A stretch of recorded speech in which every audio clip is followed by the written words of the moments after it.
Dragons Live, presented by Form Communications. Hello everyone and welcome to Dragons Live. We're here inside Alex Nemzik Fieldhouse for the first round of the NSIC Sanford Health Women's Basketball Tournament starting here shortly, men's game following after. We're joined here today by my broadcast partner Steve DeStacio, the voice of the Dragons, and we're going to do a little NSIC tournament preview. We're here to talk about all the things going on around the league, not just here inside of Nemzik Fieldhouse with the NSIC tournament, the standings. We're going to get into the little matchups in each of the individual brackets and break down, we're a little biased here on Dragons Live. We've got to see how the Dragons are going to go and advance through this tournament. But thank you for joining us here today. My pleasure. We've got a lot of things to get through. First of all, we're going to start with the Dragon women, and we're going to start looking at the NSIC standings of all the teams in the NSIC. There are a lot of really good teams going on here. The Dragons didn't have the greatest start, but still ended up taking second place this year. Second place is just terrific for this team, and I know that Carla Nelson always wants the ultimate prize in first place. Northern was so good at the beginning of the season, and the Dragons' good play in January and through last weekend. They got a loss against Minnesota Crookston, got them in championship contention. They were in the race to get a share of the NSIC North title up until last Saturday. The Dragons did fall to Minnesota Crookston. Northern State did claim it outright, but a 14-8 mark, second place in the NSIC. That's why we're here tonight. Absolutely, and as you see the two highlighted names here, Moorhead versus Upper Iowa, the matchup tonight. Tell us a little bit about what you think about the women's draw today. Well, the Dragons have never lost Upper Iowa, first and foremost. They're 16-0 against Upper Iowa, but back on January the 2nd, it was not easy for these Dragons. One of their tougher games, 71-67. It was a game in which Lauren Buck for Upper Iowa almost single-handedly carried Upper Iowa, where they stayed in the game, and it was a Megan Rourke three from about the third row to help get the Dragons a 5-point lead, and ultimately they would hang on for the victory. And as you mentioned, the last weekend game for the women, the win against Bemidji, it seems like this women's team at times has been a little bit streaky, and we saw that against Crookston. Came out absolutely flaming hot to start and then hit a brick wall, and Crookston could make everything from anywhere. They came out on fire against Bemidji State, got a 28-2 lead, and then coasted for an 11-point victory. And then you're right, they were up 31-19, midway through the first half, or 5 minutes remaining in the first half, and then it just went south, and that's just a credit to Minnesota Crookston. They had everything to play for. The Dragons were playing for a share of the NSIC North if Northern State would have lost, but give Minnesota Crookston a lot of credit. That's one of the reasons why they're home tonight. We're going to see them later on. Yeah, we have a lot of matchups going on for today's first round of the NSIC playoffs. Let's get right to them. Southwest Minnesota State, they're the number 8 seed, but they beat Northern State earlier this season. Southwest didn't win a game on the road this year. Now we're going to see what it's like in your home state of South Dakota against Northern State. There's the Dragons matchup against Upper Iowa. Raise your hand if you had Concordia St. Paul at Minnesota Crookston. Once again, good on Mike Royslin and Minnesota Crookston for capturing third in the NSIC North. Yeah, they had a tremendous run this year and challenged for second place even through most of the year. And it was a dead heat for the NSIC North for that second, third, fourth seeds as we see here. That 4-5 matchup, that's going to be a good one in St. Cloud. On January the 31st, the University of Sioux Falls clobbered St. Cloud 71-48, so this is a good rematch there. It's a rematch of Southwest and Northern State, and certainly the Dragons and Upper Iowa. Now we go to the South. Bemidji State, I don't like Mike Kerfman's chances. That's a tough place to play, tough environment, and a very good basketball team. And they're also playing for a lot more, just like the Dragon men will, and we're going to get to them, and we're going to get to them later on, but Wayne State has everything to play for. They're even thinking maybe even hosting the region like they did a couple of years ago. So Wayne State's still in the mix for some bigger and better things as well as an NSIC tournament championship. Minot and Wayne, that's such a tough trip, or it's Minot State, is taking on Mankato, Minnesota State Mankato, and that's a game on February the 7th that Mankato won 75-61. Mary and Winona, that's a game where these two teams will keep their eyes on the scoreboard because the winner of our game here will get the winner of Mary and Winona. Yeah, it's fun to look forward into all these brackets and to see the potential matchups. And as we talk about all the bracket and as the teams go forward here, as you can see, the potential matchups in the second round down in the Pentagon, Sanford Pentagon and Sioux Falls. So when you look at this bracket and you see the matchups here, what do you kind of see as the favorite teams to advance here? Well, first of all, the Dragons have a tough game tonight. Absolutely. I do like the Dragons draw, and we're going to see in a couple of moments what the Dragons would have lying in front of them. But first things first, before they can look ahead and potentially playing Winona State and Mary this coming Saturday down at the Pentagon in Sioux Falls, they have to take care of business here tonight. But the three teams that really gave the Dragons issues this season are Wayne, Northern State, and Minnesota State Mankato.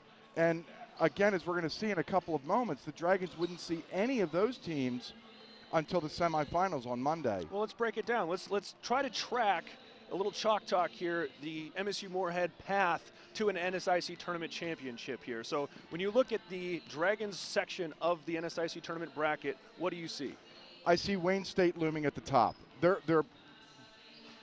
They should win tonight against Bemidji State, and then, as it should be, every quarterfinal match is going to be tough, and they would get St. Cloud State against the University. They would get St. Cloud State or the University of Sioux Falls. Now, if we go chalk here, just predictions just exactly prognosticating the higher seed. This is chalk talk. The Dragons would get Winona State. That's a team they dominated here back on January the 3rd. And then if you go to the next step, looming on Monday is Wayne State. But you've been around this league for a decade. It's not this easy. And like you talked about the Southwest State matchup in Northern State, how Northern went to Southwest, didn't get to pick up the victory, but the Dragons were in there the night before and had a dominating victory. And so it's interesting to see how on one night a team can play so differently. It is, and home and away means everything. I mean, I think the Dragons will benefit, obviously, from playing here at home against Upper Iowa, and then down at the Pentagon, it's throw your name in the hat and just get to Sioux Falls and then see what happens. Well, we'll see what happens after the women's game with the men's game coming up right after this. Combine Mid-Co-Net Extreme Wideband, the region's fastest internet, and mid-continent video with TV everywhere, and take shows you normally watch here and watch them anywhere, anytime. So turn your tablet into a TV, take CNN with you, catch the Cartoon Network up here. Turn any screen in the house into a mid-continent screen. Mid-continent video with TV everywhere and the flawless streaming performance of Mid-Co-Net Extreme Wideband make mid-continent the connection that counts. Welcome back to Dragons Live. As you see there, we're home here in Moorhead, Minnesota. There's a Yom-Comp Center. We're here inside of Alex Nemzik Fieldhouse getting ready for an NSIC Sanford Health basketball tournament doubleheader. Joined here again by Steve DeStatio, the voice of the Dragons, and our, oh man, you're just digging into the statistics. You love this bracketology stuff. And so we're here to talk about this basketball NSIC tournament preview here.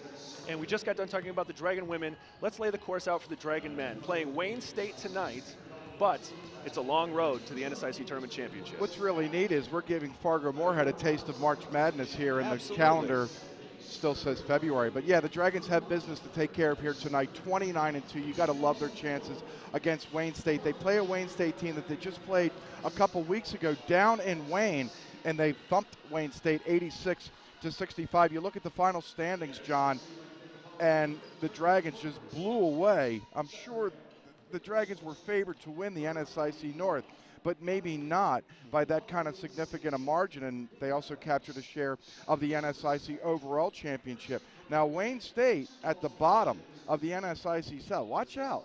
They play good basketball. They also won this first-round game last year at Bemidji State. And they play very fast. They're a young team, but they have spurts where they can really score the basketball. They rebound well. They don't turn the ball over very much. And so that's a matchup that is still interesting tonight and will not pass by because of the game in Wayne, where the Dragons got to a hot start, but Wayne State stayed in there. I mean, they fought all 40 minutes long, still ended up getting the loss, but it's still an interesting matchup for the Dragons tonight. I thought they were intimidated. Yeah.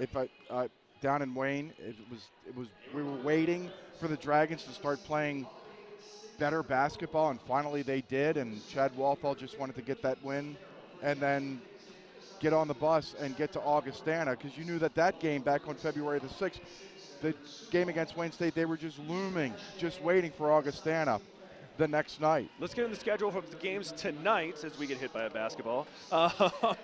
We are looking ahead at our matchup there, right there at the top at 8 p.m. But break down some of these other ones. The Northern State Sioux Falls matchup, the Battle of South Dakota. I got to love that one. That's an all John Webking matchup. I got to love that a little bit. But you see all these games scheduled tonight. It's going to be some exciting basketball. Absolutely. And the game we want to keep our eye on, one of our eyes at least, is Winona State and Duluth. We're going to see later on why that game is significant to the Dragons. But Wayne here at the Dragons at 8 o'clock, Sioux Falls at Northern, Southwest at St. Cloud. What happened to Southwest Minnesota State? And then games in the South. There's Bemidji State at Augustana. Remember, the Dragons and Augustana still jostling at 1 and 2 in the region. And you talked about that Winona State matchup. I mean, it was a tough one for Augie to lose in the last weekend of the NSIC regular season to share the conference championship with MSUM. And so when you talked about that matchup, that means a lot, but it means a lot looking at the South version of the games tonight. Absolutely. So Bemidji State at Augustana. It's going to be tough for Bemidji State, but they have the reigning NSIC Player of the Year in Brock Lutz. I was texting our old buddy Dan Weiss last night. He knows it's going to be tough down in Mankato. Mary in the Twin Cities, that's a good matchup. You've got a feel for our friend Matt Merkin, making the trip all the way from Minot State to Upper Iowa. To Fayette. For a single game. I mean, usually the doubleheaders, you get in a game somewhere close the next night, but that one's just tough.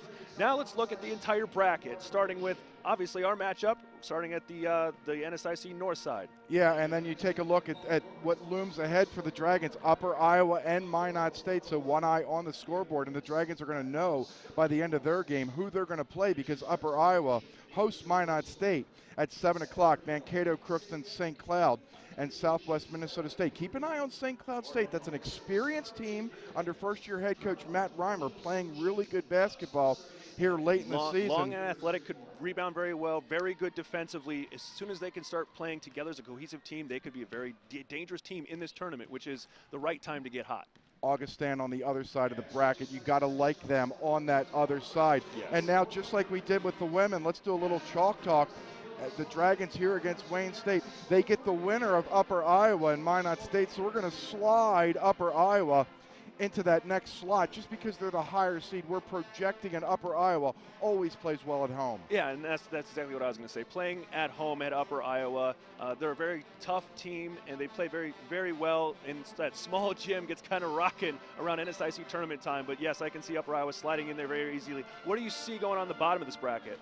I see Minnesota State, Mankato. They pretty much know they're going to go to the NCAAs, but if you're Matt Morgenthaler, why not start playing really good basketball now and get another NSIC championship? So I like Mankato a lot coming out of that bottom side of the bracket, which would set up one whale of a semifinal on Monday down in Sioux Falls. And when you look at the overall bracket, what do you think of the Dragons' role? I mean, you got to beat Wayne today, Upper Iowa possibly on Sunday, but then you've got to go through Mankato and possibly Augustana. I mean, you got to beat some really, really good teams to get there. And that's good. It's supposed to be tough. This is March. It's elimination time. One thing though that the Dragons, well, they probably had it 3 years ago. They had the luxury of knowing they're going to make the NCAAs, but as we're going to detail here coming up in our doubleheader telecast tonight, there's so much to play for here in the NSIC tournament, because if the Dragons were to go ahead and win the NSIC tournament, then I think the regionals are going to be right behind us. And we're going to have a lot to prepare for something like that. Hosting all those games would be exciting to have here for the community of Moorhead. But even a game like tonight, hosting the doubleheader is so much nicer than the single games. Single games are 7 tonight. That's why we talked about knowing some of the matchups already. Doubleheaders are at 6 and 8, and we've got a great one going on here tonight. First things first, Dragon women against Upper Iowa. Said it wasn't going to be easy. Dragon men against Wayne State. It's above the rim. You never know what's going to happen. And it's going to be fun listening to you do the whole broadcast. Coming up next, thank you for joining us here on Dragons Live. I'm your host, John Webby Webking. We have Dragon basketball women versus Upper Iowa in the NSIC Sanford Health Tournament coming up next.